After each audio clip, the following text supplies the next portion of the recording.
Hello everyone. I'm Lily, Rab, where do I start? I am 31 years old, and my career in marketing is going well. I thought I had everything under control in my family, but everything changed when my younger sister Maria started planning her wedding. I was there to help her plan her perfect day, but it became clear that things were going to be more complicated than I expected. The shadow of our father Ion loomed over everything since his divorce. He hasn't been the same, he has been struggling, sinking into a mess of alcohol and bad decisions. One of the worst decisions, in my opinion, is his new girlfriend Yulia. From the moment I met her, I had bad vibes. One day while Maria and I were choosing flowers, she turned to me with concern in her voice. "Liv, do you think Dad will show up sober?" she asked, her eyes filled with hope. "I hope so," I said, trying to reassure her. "For your sake, I hope so," but deep down I wasn't sure that hope would be enough. As the wedding day approached, I felt less like a bridesmaid and more like a referee, constantly trying to keep the peace.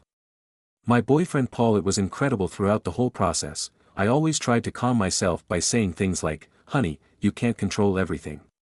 I know, I would reply. Although in my heart I couldn't stop worrying, if Dad ruins this day for Maria, I will never forgive him. I didn't know that things were about to get much worse. About a week before the wedding, I met up with my best friend Teresa for a coffee.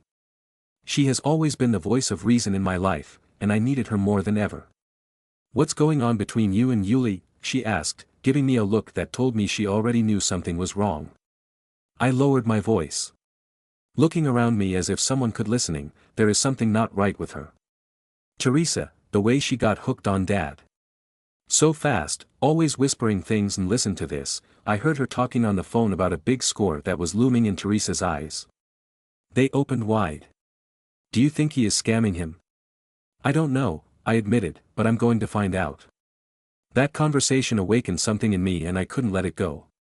I spent nights scrolling through social media, making silent phone calls to some of Dad's old friends, trying to piece things together. The more I looked, the more I felt like I was uncovering a puzzle that I wasn't sure I wanted to solve. The day before the wedding, Maria and I were at the place doing some last-minute checks when suddenly Dad and Yuli showed up unannounced.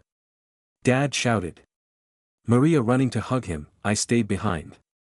Sincerely, Yuli's eyes moved rapidly around the room, almost as if she were checking everything in a calculating manner. Dad, on the other hand, said, dragging out the words, "My little one has grown," and my heart sank. He was already drunk. "Come on, darling, let's take a look at the bar," Yuli said softly, giving me a look of superiority. As they walked away together, I felt a wave of anger wash over me, but I tried to hold it in for Maria's sake. Maria turned to me with her eyes shining from the tears held back. I didn't let her finish. I hugged her and whispered to her. "Don't worry, sister.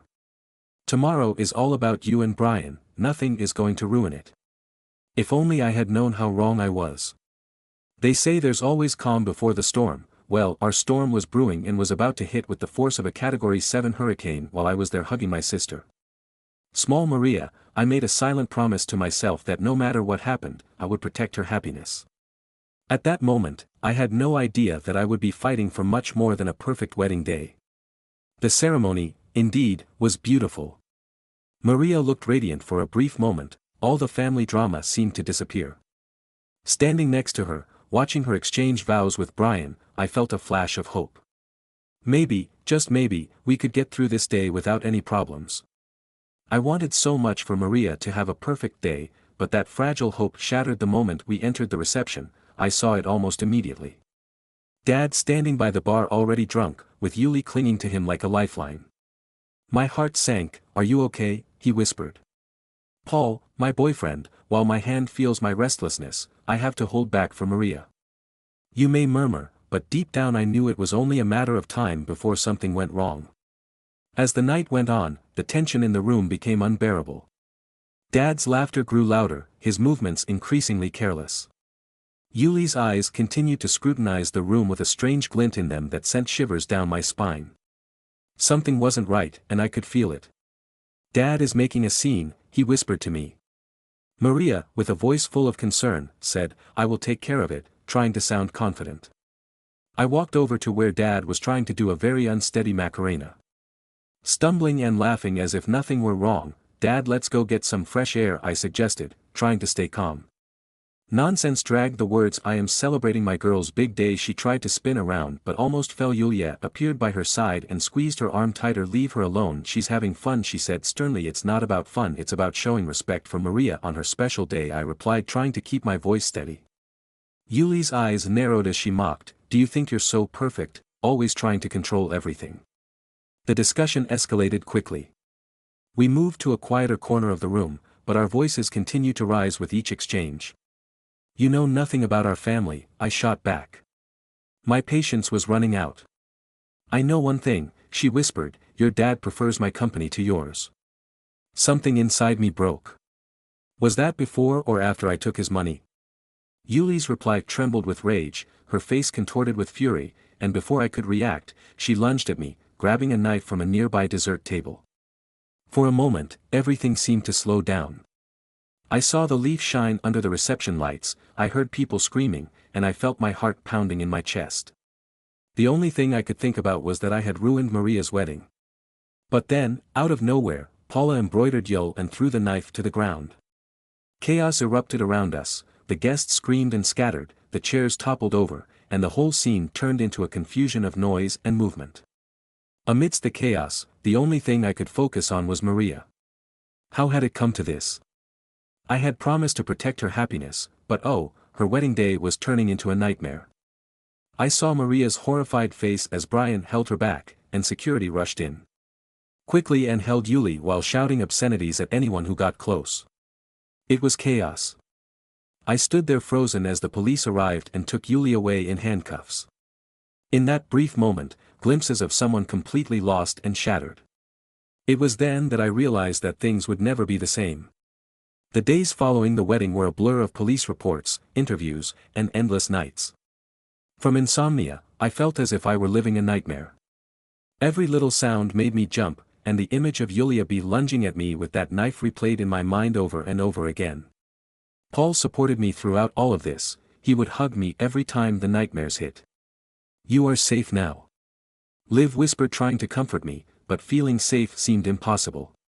How could I feel safe when my own father's girlfriend had tried to stab me at my sister's wedding? How does one begin to recover from something like that? Maria was understandably a wreck when I visited her a week after everything had happened, she couldn't even look at me. All those months of planning, she said, her voice heavy with sadness, and for what? My wedding. It will always be remembered as the day when someone tried to kill my sister. Maria, I'm really sorry, I started with the guilt weighing heavily on me. She interrupted me, shaking her head, saying she knows it's not your fault, but even so, I can't help but feel that our family is, or something like that. While Maria was dealing with her pain, Dad was in complete denial, constantly calling me and leaving voice messages that made my blood boil. Lily, darling, let's not blow this out of proportion. Yulia said, she was upset and didn't want to hurt anyone, hearing him defend her like that. After everything he had done, it was exasperating. The last straw was when he showed up at my apartment reeking of alcohol.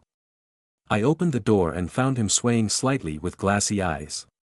Dad, you have to leave, I said, trying to keep my voice steady, but, darling, we are a family. We have to stay together. He dragged the word sounding pitiful. I felt that something hardened. No, Dad, we have finished, I can't do this anymore. The pain in his eyes almost made me waver but when I closed the door I knew it was the right thing to do.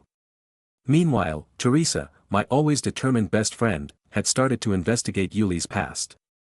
What we discovered left me speechless. Liv, look at this. Teresa said one night, spreading papers over my coffee table. Yulia has a history of assault and fraud, whatever it is. I scanned the documents while feeling sick to my stomach. How is it that Dad didn't know anything about this? Teresa teased, biting her lip. That is the question. Liv, I think she knew. The truth hit me like a ton of bricks. We found joint bank accounts, suspicious money transfers, and evidence that Dad wasn't just a victim in all this, he was an accomplice. Telling Maria what we discovered was one of the hardest things I've ever had to do. We sat together in her kitchen, the wedding gifts still untouched in the corner. I can't believe it. She whispered with tears running down her face, "How could he do this to us? I don't even know him anymore." I had no answer for her. I also didn't know who Dad was. I spoke in a low voice, but with firmness. "We need to protect ourselves now." Maria looked at me, her expression changed to one of determination. "I'm with you," she always responded. Despite her words, the guilt weighed heavily. About me, I had exposed the crimes of our father, and in doing so, I could have destroyed his life. But again, he had not done it to himself. The mix of anger, confusion, and guilt was too much for me to handle alone. So I decided to seek help, and that's how I found myself sitting in a therapist's office trying to make sense of it all. "Lily, it's normal to feel conflicted," my therapist, Dr. Jacob, assured me during one of our sessions. "You've been through something traumatic. You're mourning the loss of the father you thought you knew." I looked at my hands, feeling torn. But I shouldn't hate him after everything he's done. There's no should when it comes to emotions. Explained kindly, the important thing is that you recognize how you feel and overcome it. Overcoming it sounded easy, but it wasn't. Even so. When I left Dr. Jacob's office that day, I felt a small ray of hope. It wasn't much, but it was a start. Perhaps, just perhaps, I could rebuild something positive from the ruins of my family's past. For months after the wedding disaster, I found myself in a place where I never thought I would be happy. Despite everything that had happened, I had a strong support system. Maria, Paul, Teresa, and I had become an unbreakable team. Our bond was stronger than ever.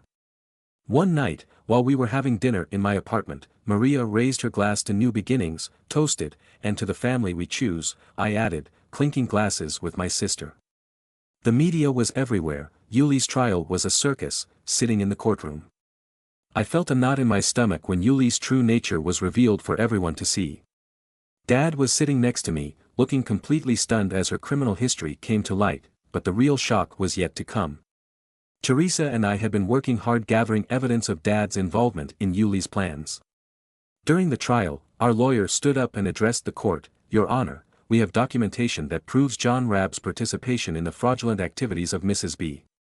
As the legal battle continued, my personal life took an unexpected turn for the better. My career began to take off. One Sunday afternoon, my boss called me into his office. "Lily, we are promoting you to Senior Marketing Director," she said with a smile.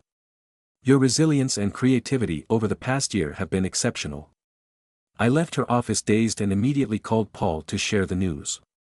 "Honey, that's incredible.